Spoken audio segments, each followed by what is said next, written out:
My name is Aisha, and for 10 long years I lived in a house that didn't feel like home, my mother-in-law's house. Her walls smelled of wealth and pride, but to me they smelled of judgment. I learned early that she didn't want a daughter. In law she wanted a servant with a smile. I gave her everything. My respect, my silence, my obedience. Still, it was never enough. At every family dinner, she found new ways to remind me I was an outsider. A shadow, a mistake. But one morning, during what was supposed to be an ordinary family brunch, my world collapsed. The lawyer stood, his voice steady as he read the will. The mansion, the land, the jewels, everything went to my sister-in-law. And me, nothing, not even acknowledgement. I sat frozen, trying to swallow the humiliation, and then my phone buzzed. A strange email, no subject, no name, just 6 words. She is not who you think.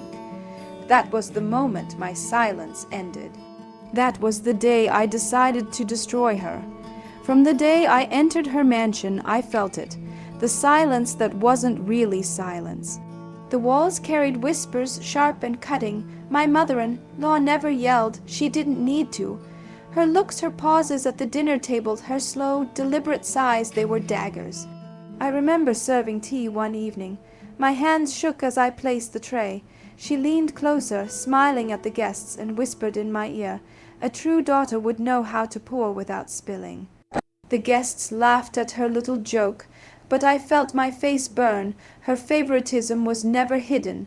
My sister-in-law, Amina, was the golden child. Every new sari, every gold bangle, every word of praise belonged to her, and me, I was the invisible shadow cleaning behind them. I told myself it was fine, that I married for love, not for property, that one day she would see my worth. But deep down I knew the truth. She would never let me rise. Still I endured, for my husband, for peace. Until the day of the brunch, until the will was read, until the email arrived. And that's when the whispers turned into screams. The brunch table was heavy with food, fruits, parathas, kebabs, but my stomach was in knots. My mother-in-law sat at the head, her sari glistening like armor. The lawyer entered, his leather briefcase snapping open like a gunshot. He read the will slowly, his voice echoing in the chandelier-lit dining room. The mansion, the estate, and all properties are to be transferred to my beloved daughter, Amina. I froze. Amina smiled politely, lowering her eyes as if she were embarrassed, but I saw the sparkle she tried to hide. My hands turned cold. No mention of me, not even a word of recognition for the years I had spent breaking myself in this house. My husband looked away. My chest tightened as if invisible hands were strangling me, and then my mother-in-law spoke, her voice sugar-coated venom. "Don't worry, Aisha. Some women are meant for comfort, not for legacy." Laughter rippled through the table. My ears rang. That's when my phone buzzed, an email, no subject, just 6 words, "She is not who you think." My eyes darted to my mother-in-law. She was sipping tea, calm, victorious, but I knew something was cracking. I pressed open the email and gasped. The email contained no greeting, no explanation, just a single photo, a younger version of my mother-in-law standing with a man I had never seen. Her arm linked in his, behind them, a hospital. The timestamp was decades old. Below it, one sentence, "Ask her about Rashid." My hands trembled. Rashid, who was he? My mother-in-law's past was always locked away, spoken of only in polished lies. She had built her identity on being the loyal widow, the strong matriarch, but this photo, this name, it told another story. That night I couldn't sleep. I kept replaying her face at brunch, the pride, the cruelty, and then I looked again at the photo. She wasn't cruel in it. She looked young, vulnerable, almost happy. I needed answers, but how? If I confronted her, she'd bury me. If I asked Amina, she'd run straight to her mother. The email buzzed again the next morning. Another line appeared. She betrayed her own blood. My stomach dropped. Betrayed who? And just then the door creaked open. My mother-in-law stood in the hallway watching me, her eyes sharp like knives. Did she know? I started searching in silence. Old trunks, locked drawers, forgotten cupboards. Every corner of that mansion became my battlefield.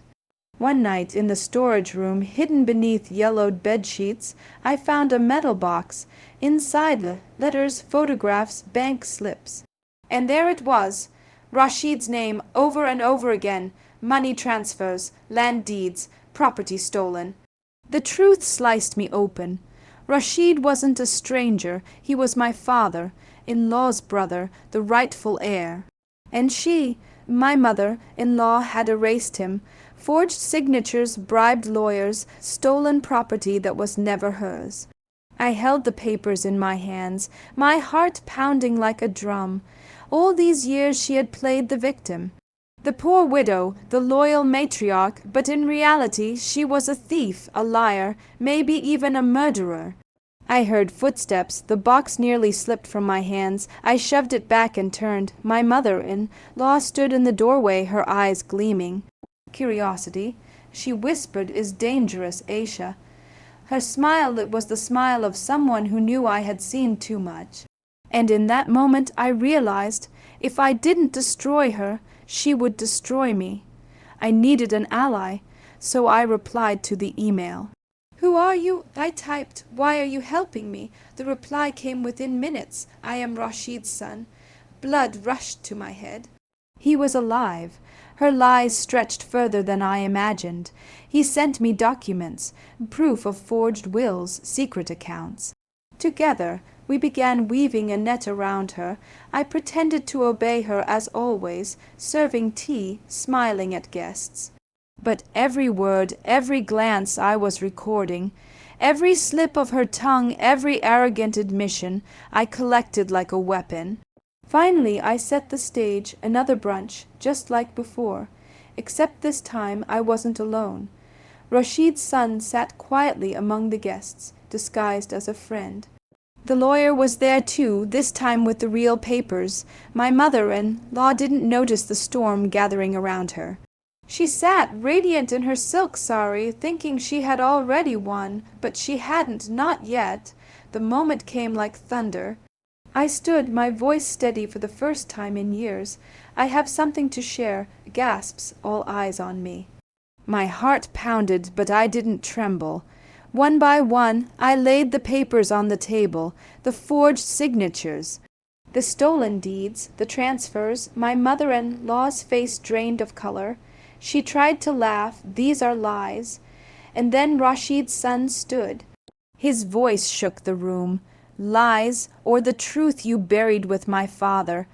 The table erupted. Amina burst into tears. My husband sat frozen. The lawyer confirmed everything. My mother-in-law's hands shook, her teacup rattling against the saucer.